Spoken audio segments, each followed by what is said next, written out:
À 2000 km au sud d'Alger, le Hogar, grand massif d'origine volcanique situé en plein cœur du plus grand désert du monde, le Sahara. Ce territoire, grand comme la France, abrite seulement quelques milliers d'habitants. Ce relief austère, qui culmine à plus de 3000 mètres, n'est vide qu'en apparence. La vie y est partout. Peuple, oasis, villages ou campements de caravanes, faune, flore.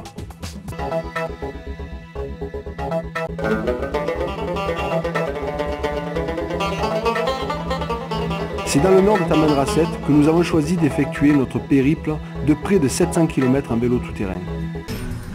Nous quittons Tamanrasset, carrefour du désert, à plus de 1400 mètres d'altitude.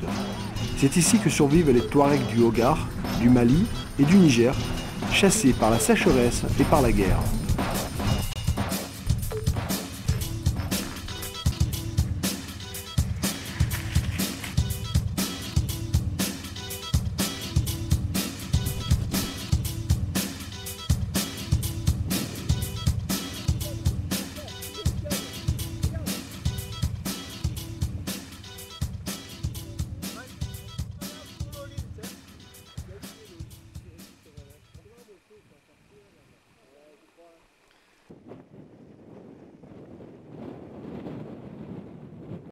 Nous contournons par l'est le massif du Hogar.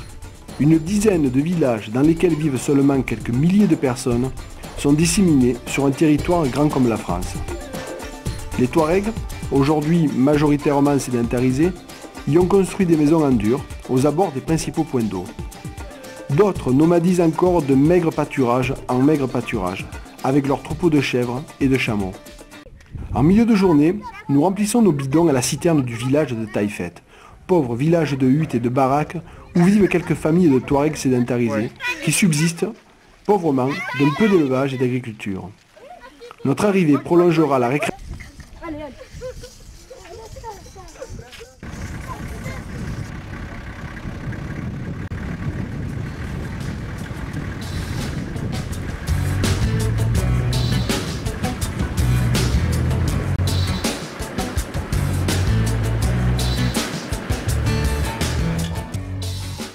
Après une mauvaise nuit agitée par la fatigue et la chaleur emmagasinée au cours de la première journée, nous reprenons la piste vers le nord, sous un soleil de plomb.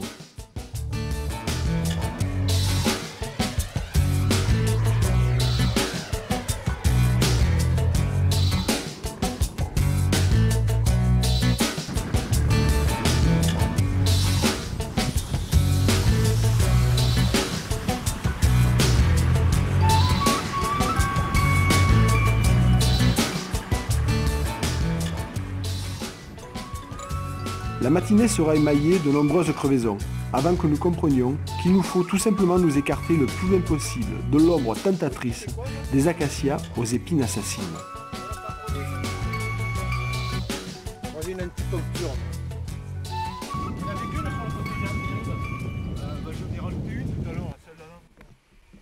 Bivouac au col d'Azrou, à 2300 mètres d'altitude. Nos inquiétudes se dissipent et le moral est à la hausse. Ce soir, Kader nous régalera du plat traditionnel touareg, la taguela, ragoût composé de quelques carottes, navets et pommes de terre accompagnés de morceaux de viande de chameau. Le tout mijoté patiemment au feu de bois dans une vieille marmite noircie.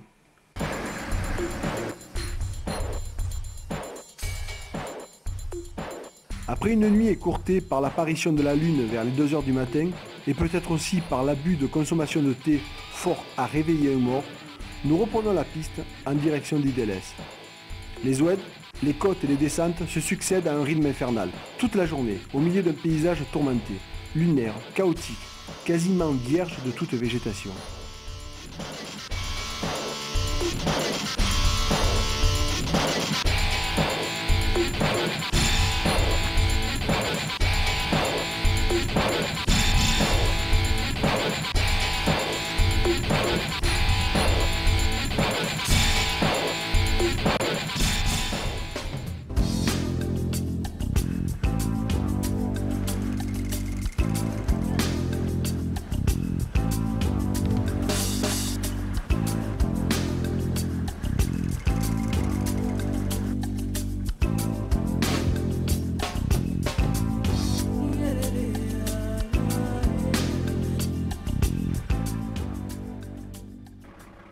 À l'extrême nord du périple, entre Idélès et Irafoc, le relief s'estompe, mais la piste n'en est que plus difficile.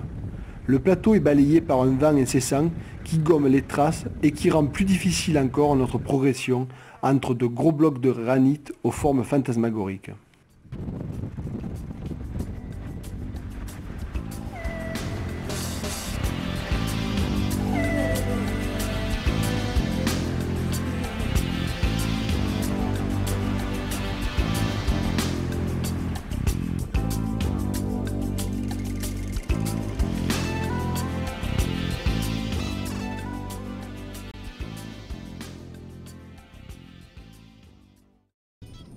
Le versant nord du massif du Hogar se dresse devant nous, inquiétant.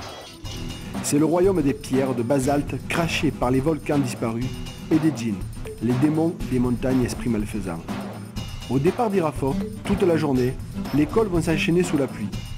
Pour atteindre la Sécrème, nous aurons à gravir plus de 1600 mètres de dénivelé par une piste réputée très difficile, rendue parfois infranchissable par les intempéries.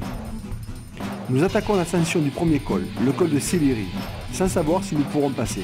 Inch'Allah, on verra bien.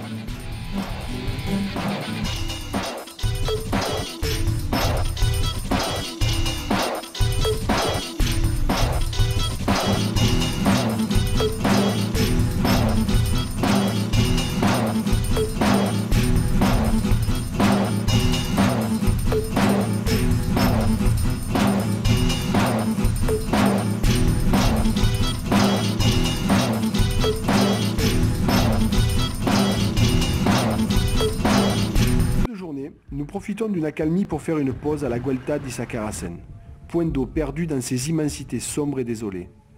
Finalement, nous sommes heureux de cette pluie miraculeuse, dont se réjouit aussi notre ami Kader, car cette étape au milieu de ces étendues basaltiques chauffées à blanc par le soleil aurait été un véritable enfer. Allez, ça porte aussi. Nous franchissons les derniers lacets du col en poussant les vélos, englués dans une boue tenace sous une pluie battante. Ce soir, nous installerons tant bien que mal le bivouac sur l'autre versant du col, derrière un gros rocher censé nous abriter de la pluie glaciale.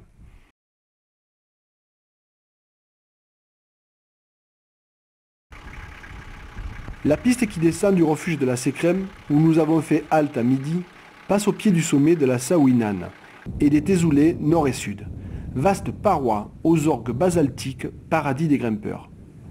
La descente est magnifique. 25 km de pilotage et de bonheur sur une piste roulante qui nous change un peu du sable mou et de la tôle ondulée, notre lot quotidien depuis déjà 5 jours.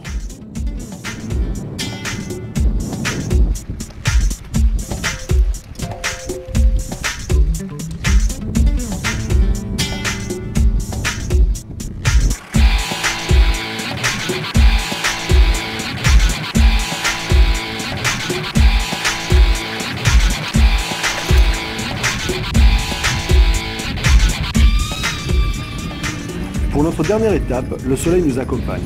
Il fait place à la pluie qui a dû également tomber abondamment sur ce versant du massif. En témoignent les bourbiers et les nombreuses flaques d'eau qui jalonnent la piste sur l'immense plateau d'Akarakar. Pour Cadiz, c'est la fête. Il n'est pas tombé une seule goutte d'eau depuis des années et on a du mal à mesurer ce que cela représente pour les populations de ces régions désertiques. À une trentaine de kilomètres de Tamanrasset, nous passons au pied du majestueux Ilaren, effilé comme la lame d'un sabre, dressé comme la main de Fatma au milieu d'une steppe de buissons et d'acacias. Nous retrouvons ici, pour nos derniers kilomètres de piste, la chaleur écrasante et la terrible tôle ondulée que nous n'avions plus ces 2 derniers jours.